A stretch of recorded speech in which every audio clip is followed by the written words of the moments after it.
the move that ODM party has taken with speed to kick out the Raila MP, Honorable Otiende Amolo, from the chairman of JLAC, Justice and Legal Affairs Committee, confirms to the fact that ODM party has been reduced to a family property.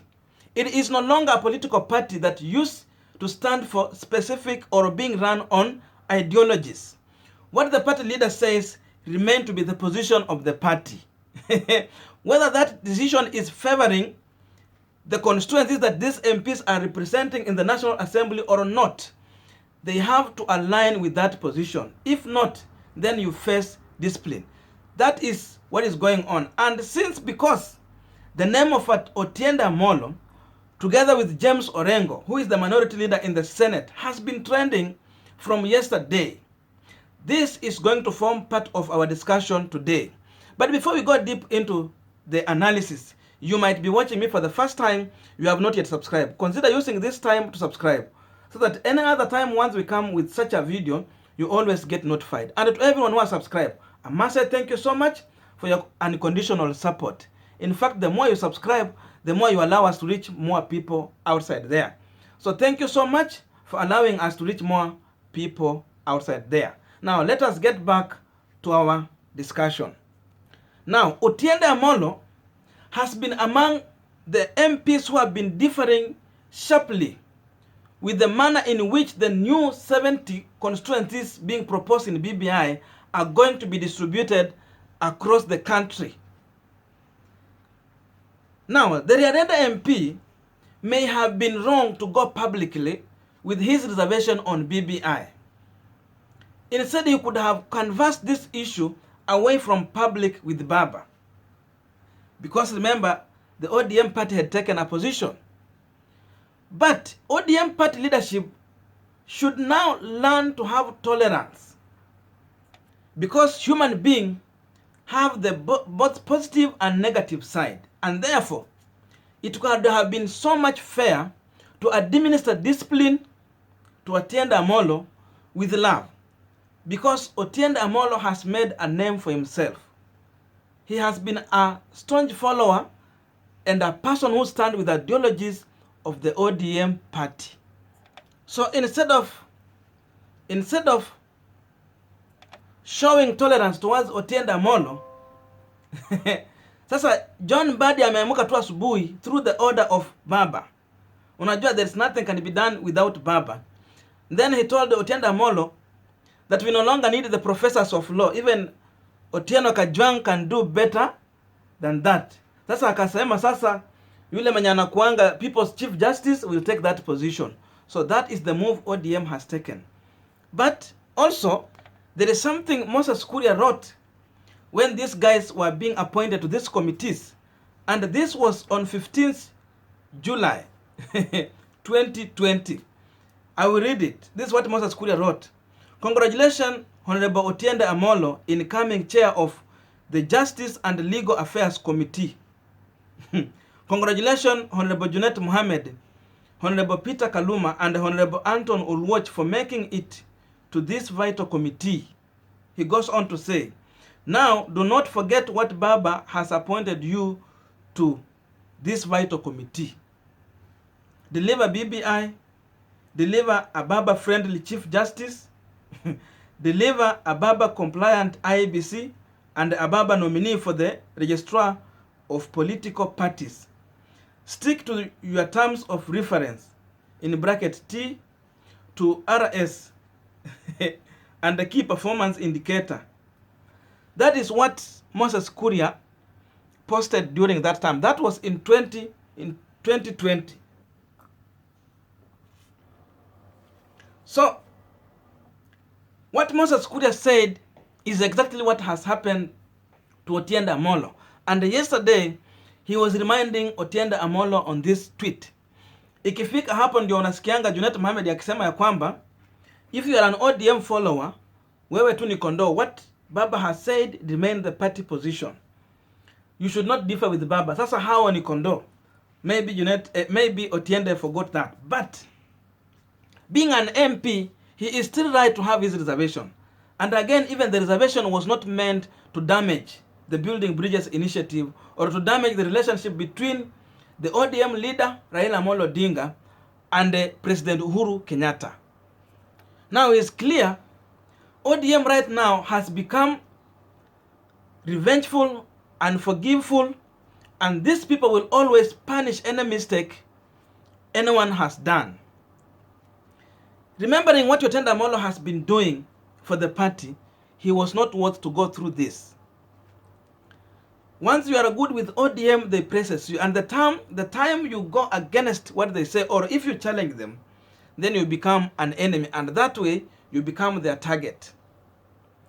What is happening to Otiende Amolo is something I can compare to what happened to Miguna.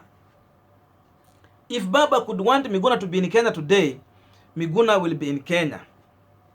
But after Miguna, what he did, swearing in Baba, and all the followers of ODM started praising Miguna, this sent a signal to Raila Amolo Odinga that there is high chances these people can shift and follow what Miguna will be directing them to do. That is why Miguna has never got back to Kenya. So anyone who comes in to challenge Baba, or anyone who comes in to threaten the following of Baba, should always be reduced so that he is not going to influence anyone. But anyway, even on Otiende Amolo's capacity, I don't see how Otiende Amolo can be threat to ODM party. Instead, these people have just become intolerant. And this might go on to damage the image of ODM party. ODM party has been a party that has been standing for fairness and ideologies. But what these people are used to practice now is against that. The mistake that ODM is doing now, I was also saying in another clip, is something that they were doing some times ago. Kuna wakati akina Mudavadi walikuwa in ODM, and when they decided to move out of ODM, hata akina Ruto, it was easy for Raila Amolo Odinga to allow them go because he was sure he's going to get power. The same Uhuru Kenyatta who Raila is trusting this much is Uhuru Kenyatta who Deputy President William Ruto campaigned for in 2013 and in 2017. But right now, they don't see eye to eye. Raila has not campaigned for Uhuru. He's just in handshake with Uhuru Kenyatta. What will stop Uhuru from betraying Raila Amolo Odinga? And remember also, Kibaki betrayed Raila Amolo Odinga after campaigning for him vigorously in his absence. But still, Raila was given nothing. So how sure is Raila to go to the extent of even sacrificing the people who always stand with him in every step when he is in need?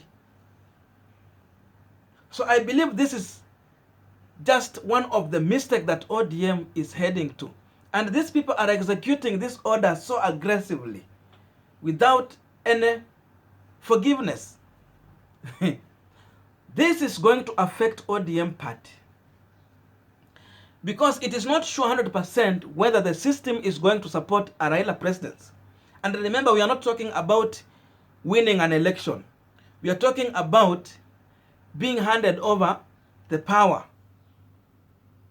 That is the problem that Raila has been facing. So this is the issue that ODM has to deal with. So dealing with this issue, you don't need to discipline so harshly the people who have stood with you. That informs the reason why ODM party has been always reducing their numbers in the National Assembly. The strong ODM party that we saw in 2007 is no longer the same. They had numbers like what Jubilee is having now. And there was nothing you could pass in the parliament without the input of ODM party. When it came to 2013, ODM had a lot of pride, and through that pride, their numbers went down. We came to 2013, those people who were in ODM had already formed some parties. Ruto alikuwa ameenda, he has formed his party. Mudavadi went on and formed ANC with other people, akina Najib Balala. They had all left. And therefore, ODM numbers also reduced more than what they had in 2013 ikifika 2017. So what do you expect? Because this one has now become the history behind ODM. My prediction is simple. There is high chance that ODM party is going to have lesser number of MPs in 2022 compared to what they have in currently now, or compared to what they got in 2017. Because ODM is not yet ready to change the way that they have been handling issues in their party. They have reduced everything just to harsh discipline. And this can cost them, because these members of parliament can gang out against the leadership of ODM. They can go out there and come out with another party. I'm sure James Orengo is not happy with what is happening to Otiende Amolo. But hata yeye chuma chake kiko motoni.